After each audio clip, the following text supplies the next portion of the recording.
Pernah tidak kita berpikir kenapa ilmu yang dipelajari sebagian orang terasa begitu berkah, sementara sebagian lainnya mudah lupa, tidak bermanfaat, bahkan membuat seseorang sombong. Padahal sama-sama belajar, sama-sama duduk di kelas, sama-sama mendengar penjelasan guru. Ternyata salah satu jawabannya ada pada adab.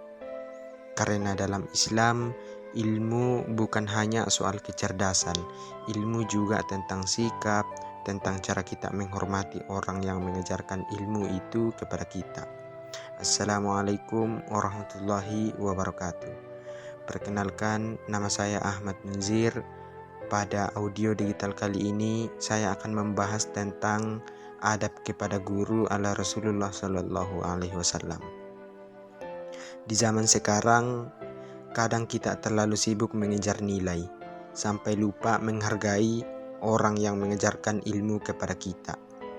Ada yang mendengarkan guru sambil bermain handphone, ada yang memotong pembicaraan guru, ada yang menertawakan guru di belakangnya, bahkan lebih parah lagi, ada yang menjadikan guru bahan candaan di media sosial. Padahal kalau kita benar-benar memahami ajaran Rasulullah, kita akan sadar bahwa menghormati guru adalah bagian dari akhlak seorang muslim. Allah Subhanahu wa taala berfirman dalam surah Al-Mujadilah ayat 11, "Yarfa'illahu alladhina amanu minkum walladhina utul ilma darajat." Allah akan meninggikan orang-orang yang beriman di antaramu dan orang-orang yang diberi ilmu pengetahuan beberapa derajat. Kalau Allah sendiri meninggikan derajat orang berilmu, lalu bagaimana mungkin kita merendahkan orang yang mengajarkan ilmu kepada kita? Guru mungkin tidak selalu sempurna, guru juga manusia, bisa lelah, bisa salah, bisa kecewa. Tetapi satu hal yang harus kita ingat, mereka tetap datang untuk mengajar kita, mereka tetap berusaha membuat kita paham, tetap ingin melihat muridnya berhasil. Rasulullah Shallallahu Alaihi Wasallam bersabda, "Laisa minna man lam yarham shagirana wa yuqqar kabirana." Bukan termasuk golongan kami orang yang tidak menyayangi yang lebih muda dan tidak menghormati yang lebih tua.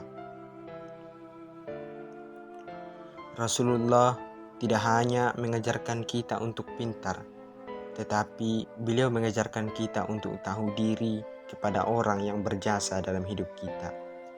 Dan guru adalah salah satunya. Kalau kita melihat kisah para sahabat dan ulama terdahulu, adab mereka kepada guru benar-benar luar biasa. Imam Malik misalnya, ketika belajar hadis, beliau mandi terlebih dahulu, memakai pakaian terbaik, lalu duduk dengan penuh hormat di hadapan gurunya.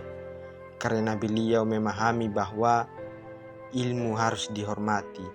Bahkan ada ulama yang mengatakan, kami mempelajari adab sebelum mempelajari ilmu. Karena ilmu tanpa adab bisa melahirkan kesombongan.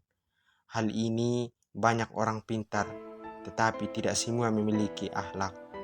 Dan Rasulullah Shallallahu Alaihi Wasallam justru diutus untuk menyempurnakan akhlak manusia.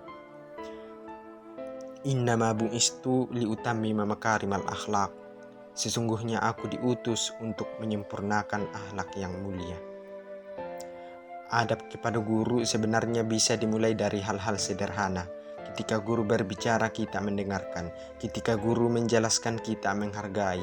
Ketika guru memberi nasihat, kita mencoba menerima. Ketika bertemu guru, kita menyapa dengan sopan. Dan ketika guru melakukan kesalahan, kita tidak langsung menghina atau mempermalukannya. Karena zaman sekarang yang sering hilang bukan kecerdasan, tetapi rasa hormat.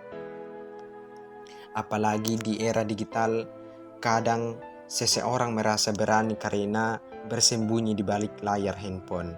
mengedit foto guru menjadi bahan lelucon, mengunggah video guru tanpa izin, membuat komentar kasar di media sosial. Padahal mungkin guru itu sedang berjuang menghadapi masalah hidupnya sendiri. Rasulullah Shallallahu Alaihi Wasallam mengajarkan kelembutan, penghormatan, dan akhlak dalam menuntut ilmu. Bahkan Allah Subhanahu wa Ta'ala berfirman dalam surah Al-Hujurat ayat 2, Ya ayyuhalladzina amanu la tarfa'u aswatakum fauqa sautin nabi wa la tajharulah. Wahai orang-orang yang beriman, janganlah kamu meninggikan suaramu melebihi suara Nabi, dan jangan bersuara keras terhadapnya sebagaimana kerasnya suaramu. Maknanya, Islam sangat memperhatikan adab dalam belajar. Coba bayangkan, kalau hari ini kita berhasil, lulus, sukses, memiliki pekerjaan baik, di balik itu semua ada guru yang pernah mengajar kita membaca, menulis, memahami pelajaran, bahkan menasehati kita ketika melakukan kesalahan. Mungkin dulu kita merasa guru marah karena membenci kita, padahal seringkali guru marah karena peduli. Karena guru yang baik tidak ingin muridnya gagal, maka bayangkan betapa besar jasa seorang guru dalam hidup kita. Menghormati guru bukan berarti takut berlebihan, tetapi menghormati guru berarti menyadari bahwa kita tidak akan sampai pada ilmu tanpa perantara mereka. Karena itu, mari mulai memperbaiki adab kita. Kurangi membantah dengan kasar, kurangi meremehkan guru, kurangi menjadikan guru bahan candaan, dan mulailah menghargai mereka. Karena bisa jadi keberkahan ilmu kita bukan ditentukan oleh seberapa tinggi nilai kita, tetapi oleh seberapa baik adab kita kepada guru. Semoga kita semua menjadi pelajar yang bukan hanya cerdas, tetapi juga berakhlak mulia sebagaimana yang diajarkan Rasulullah Shallallahu Alaihi Wasallam. Sekian yang dapat saya sampaikan. Wassalamualaikum warahmatullahi wabarakatuh.